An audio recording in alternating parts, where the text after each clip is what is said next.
ಇನ್ನು ಬೆಂಕಿ ಬಿದ್ದಾಗ ಬಾವಿ ತೋಡೋರು ಅನ್ನುವಂಥದ್ದು ಬಹುಶಃ ನಮ್ಮ ಸರ್ಕಾರದ ಸದ್ಯದ ಒಂದು ಕಾರ್ಯವೈಖರಿಯನ್ನ ನೋಡೇ ಹೇಳಿರ್ಬೇಕು. ಯಾಕಂತಾರೆ ಒಂದ್ ಕಡೆ ಮಳೆಗಾಲ ಆರಂಭ ಆಗುವಂತಹ ಸಂದರ್ಭದಲ್ಲಿ ಡ್ಯಾಮ್ಗಳನ್ನ ಸರಿಯಾಗಿ ಪರಿಶೀಲಿಸದೆ ಇರೋ ಗೇಟ್ಗಳೆಲ್ಲ ಕಿತ್ಕೊಂಡು ಹೋಗಿ ಭದ್ರಾ ತುಂಗಭದ್ರಾ ಏನೇನಾಗಿದೆ ಅನ್ನೋದು ನೋಡಿದ್ದೀವಿ. ಮತ್ತೊಂದ್ ಕಡೆ ಬೆಂಗಳೂರಿನ ವಿಚಾರ, ಅಟ್ಲೀಸ್ಟ್ ಸರಿಯಾಗಿ ನೀರು ಹರಿತಾ ಇದೆಯಾ, ಆ ವ್ಯವಸ್ಥೆ ಇದೆಯಾ ಅನ್ನುವಂಥದ್ದನ್ನು ಪರಿಶೀಲನೆ ಮಾಡದೇ ಇರುವಂತಹ ಕಾರಣಕ್ಕಾಗಿ ಈಗ ಎಲ್ಲೆಂದ್ರಲ್ಲಿ ಚರಂಡಿಗಳು ರಾಜಕಾಲುವೆಗಳು ಕಟ್ಕೊಂಡು ಅದು ಜನವಸತಿ ಪ್ರದೇಶಗಳ ಕಡೆಗೆ ನೀರು ನುಗ್ತಾ ಇದ್ದು ವಾಹನ ಸವಾರರು ಜನವಸತಿ ಪ್ರದೇಶದಲ್ಲಿರುವಂತಹ ಮಂದಿ ಹೈರಾಣಾಗ್ತಾ ಇರುವಂತದನ್ನ ನೋಡ್ತಾ ಇದೀವಿ. ಹೌದು, ನಿನ್ನೆ ರಾತ್ರಿ ಸುರಿದಂತ ಕೇವಲ 1.5-2 ಗಂಟೆ ಮಳೆಗೆ ಬೆಂಗಳೂರಿನ ಸ್ಥಿತಿ ಏನೇನಾಗಿದೆ ಗೊತ್ತಾ? ಬನ್ನಿ ತೋರಿಸ್ತೀವಿ.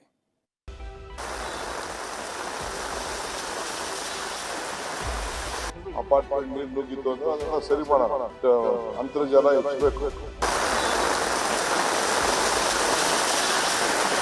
ಭಯ ಅಲ್ಲ ಸರ್, ತುಂಬಾನೇ ಭಯ. ಫುಲ್ ಆ ಕಡೆ ಎಲ್ಲ ರೋಡ್ ಎಲ್ಲ ಫುಲ್ ಜಾಮ್ ಆಗಿದೆ. ಕಾರ್ಗಳು ಈಗ ಆಲ್ರೆಡಿ ಒಬ್ಬ ಬಿದ್ದಿದ್ದಾನೆ ಹಿಂದ್ಗಡೆ.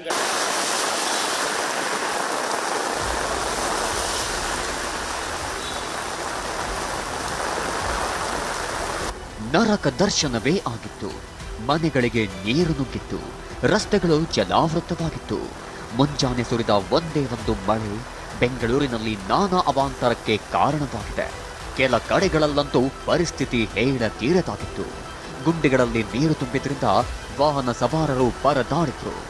ಇನ್ನು ತಕ್ಷಣವೇ ಎಚ್ಚೆತ್ತ ಬೆಂಗಳೂರು ಅಭಿವೃದ್ಧಿ ಸಚಿವರಾದ ಡಿಕೆ ಶಿವಕುಮಾರ್ ಫುಲ್ ರೌಂಡ್ಸ್ ಹಾಕಿದ್ರು. ಗಲ್ಲಿ ಗಲ್ಲಿ ಭೇಟಿ ನೀಡಿ ಹಾನಿಯಾದ ಪ್ರದೇಶಗಳಲ್ಲಿ ಪರಿಶೀಲನೆ ಮಾಡಿದ್ರು. ಅಧಿಕಾರಿಗಳಿಂದ ಮಾಹಿತಿ ಪಡೆದು ಪರಿಹಾರದ ಕ್ರಮಕ್ಕೂ ಸೂಚನೆ ನೀಡಿದ್ರು.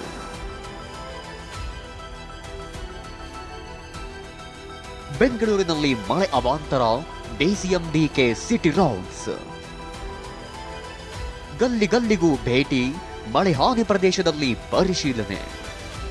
ಮೊದಲಿಗೆ ಮಳೆಯಿಂದ ಹಾನಿಯಾದ ಹೆಬ್ಬಾಳ ಹಾಗೂ ಯೋಗೇಶ್ವರ ನಗರಕ್ಕೆ ಡಿಸಿಎಂ ಭೇಟಿ ನೀಡಿ ಪರಿಶೀಲಿಸಿದ್ರು. ಹಾನಿಯ ಬಗ್ಗೆ ಸಂಪೂರ್ಣ ಮಾಹಿತಿ ಸಂಗ್ರಹಿಸಿದ್ರು.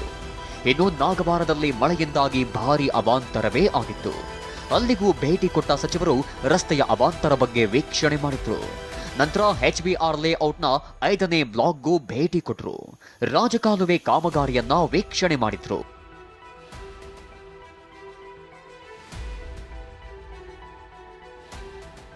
ಸಿಲ್ಕ್ ಬೋರ್ಡ್ ಜಯದೇವ ಜಂಕ್ಷನ್ ಪರಿಶೀಲಿಸಿದ ಡಿಕೆ. ಜಯದೇವ ಅಂಡರ್ ಪಾಸ್ ಬಳಿ ಆಗಮಿಸಿದ ಡಿಸಿಎಂ ಡಿಕೆ ಶಿವಕುಮಾರ್ ಇಲ್ಲಿನ ಅವಾಂತರಗಳ ಬಗ್ಗೆ ಅಧಿಕಾರಿಗಳಿಂದ ಮಾಹಿತಿ ಪಡೆದುಕೊಂಡರು. ಇದೇ ವೇಳೆ ನೀರು ಹೋಗುವ ಜಾಗದಲ್ಲಿ ಎಳನೀರು ಬುರುಡೆಗಳನ್ನ ಕಂಡು ಗರಂ ಆದ್ರು. ಅವುಗಳನ್ನ ಅಲ್ಲಿಂದ ತೆರವು ಮಾಡಿಸಿದ್ರು.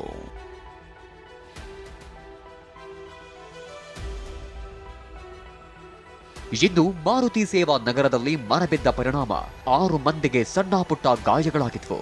ಗಾಯಾಳುಗಳನ್ನ ಬಾಣಸವಾಡಿಯ ಖಾಸಗಿ ಆಸ್ಪತ್ರೆಗೆ ದಾಖಲಿಸಲಾಗಿತ್ತು. ಆಸ್ಪತ್ರೆಗೆ ಭೇಟಿ ನೀಡಿದ ಡಿಸಿಎಂ ಡಿಕೆ ಆರೋಗ್ಯ ವಿಚಾರಿಸಿದ್ರು.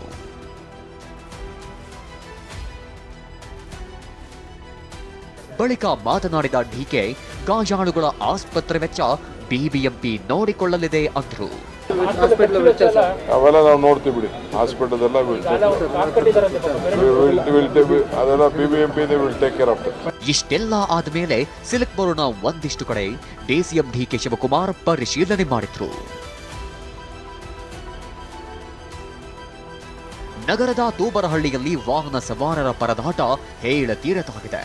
ರಸ್ತೆಯಲ್ಲಿ ನೀರು ನಿಂತಿರೋದ್ರಿಂದ ಎಲ್ಲಿ ಎಂತಹ ಯಮಗುಂಡಿಗಳು ಬಾಯಿ ತೆರೆದಿವೆ ಅಂತ ಭಯದಲ್ಲೇ ಓಡಾಡ್ತಿದ್ದಾರೆ.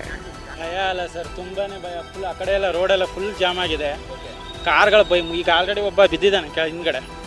ಒಂಚೂರು ಚೆನ್ನಾಗಿಲ್ಲ ರೋಡು.